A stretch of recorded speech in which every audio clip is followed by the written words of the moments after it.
कम बोलने वाले लोग असल में कौन होते हैं? जरा ठहरिए। बात आज भीड़ की नहीं, बात उन लोगों की है जो भीड़ में होकर भी भीड़ का हिस्सा नहीं बनते। आपने नोटिस किया होगा, कुछ लोग बहुत बोलते हैं, कुछ हर बात पर रिएक्ट करते हैं, कुछ अपनी राय हर जगह छोड़ जाते हैं, और कुछ लोग ऐसे होते हैं जो चुप रहते हैं, थोड़ा सा मुस्कुरा देते हैं, थोड़ा सुनते हैं, थोड़ा समझते हैं और फिर बिना हंगामे के आगे बढ़ जाते हैं। उदाहरण, ऑफिस में मीटिंग के दौरान 10 लोग बोलते हैं, बहस करते हैं, पर एक कोने में बैठा व्यक्ति बस सुनता रहता है और अंत में 2 लाइन कहकर पूरी मीटिंग की दिशा बदल देता है। बहुत लोग सोचते हैं कम बोलने वाले या तो शर्मीले होते हैं या आत्मविश्वास कम होता है, लेकिन सच इससे कहीं ज्यादा बड़ा, कहीं ज्यादा गहरा और कहीं ज्यादा ताकतवर है। साइलेंस कई बार कमजोरी नहीं, सेल्फ कंट्रोल होता है। कुछ लोग चुप इसलिए नहीं रहते कि उनके पास शब्द नहीं, वो चुप इसलिए रहते हैं क्योंकि उनके पास बातों का वजन होता है। ये लोग बोलते नहीं क्योंकि हर बात बोलने लायक नहीं होती। उदाहरण, सोशल मीडिया पर हर चीज पर रिएक्ट करने का ट्रेंड है, लेकिन कम बोलने वाला जानता है कि हर टॉपिक उसकी एनर्जी के लायक नहीं। अब सुनिए एक दिलचस्प बात। दुनिया में 2 तरह के लोग होते हैं। पहला वो जिन्हें सुना जाना पसंद है, दूसरा वो जो समझे जाना पसंद करते हैं। कम बोलने वाले कभी आवाज उठाकर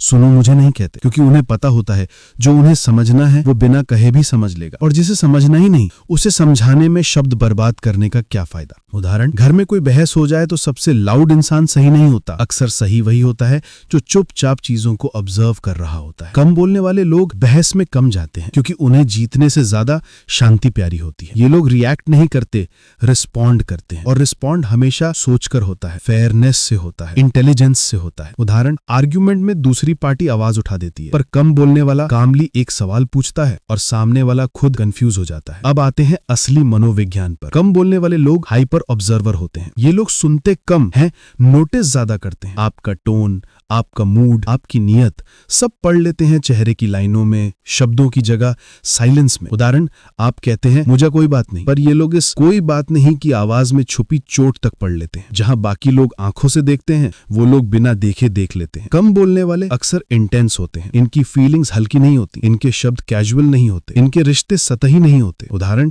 ये 2 दोस्त नहीं, एक सही दोस्त ढूंढते हैं और उसे सालों निभाते हैं। साइलेंस एक मास्क भी है और एक हथियार भी। कई बार चुप रहना जवाब होता है, कई बार चुप रहना इनकार होता है, और कई बार चुप रहना दूसरे को बिना बोले आईना दिखा देता है। कम बोलने वाले लोग एक्सेस बहुत सिलेक्टिव देते हैं। हर कोई इनके करीब नहीं आता, हर कोई इनके दिल तक नहीं पहुंच पाता, और जिसको ये करीब आने देते हैं उसके लिए ये 100% सच्चे होते हैं। शायद इसीलिए इनके रिश्ते कम होते हैं लेकिन गहरे होते हैं। कंट्रोल्ड साइलेंस किसी भी लाउड वॉइस से ज्यादा ताकतवर होता है, क्योंकि शोर हर किसी को सुनाई देता है, लेकिन साइलेंस सिर्फ समझदार को समझ आता है। कम बोलने वाले वो लोग हैं जिनके दिमाग में थ्योरीज चलती हैं, जिनके दिल में कहानियां छुपी होती हैं, जिनकी आंखों में दुनियाएं बसती हैं। तो अगर आप कम बोलते हैं, अगर आप शोर में नहीं दिखते, अगर आप अपनी एनर्जी बिना वजह खर्च नहीं करते, तो ये कमजोरी नहीं, ये आपकी इमोशनल इंटेलिजेंस है। जो गहरा होता है वो शांत होता है, जो केंद्रित होता है वो स्थिर होता है, और जो खुद की फ्रीक्वेंसी समझ चुका है उसे दुनिया की आवाजों का असर नहीं होता। कम बोलना एक आर्ट है, इसे हर कोई सीख नहीं पाता, और अगर आपने इस वीडियो में खुद की एक झलक देखी तो इसे कमजोरी नहीं समझना, क्योंकि दुनिया को आवाजें याद रहती हैं, लेकिन दुनिया बदलते हमेशा वो लोग हैं जो सोचते चुपचाप है। क्योंकि सवाल जब आवाज बनकर उठता है तो बहस शुरू होती है, पर सवाल जब साइलेंस से उठता है तो बदलाव शुरू होता है। क्योंकि शोर भीड़ पैदा करता है, लेकिन खामोशी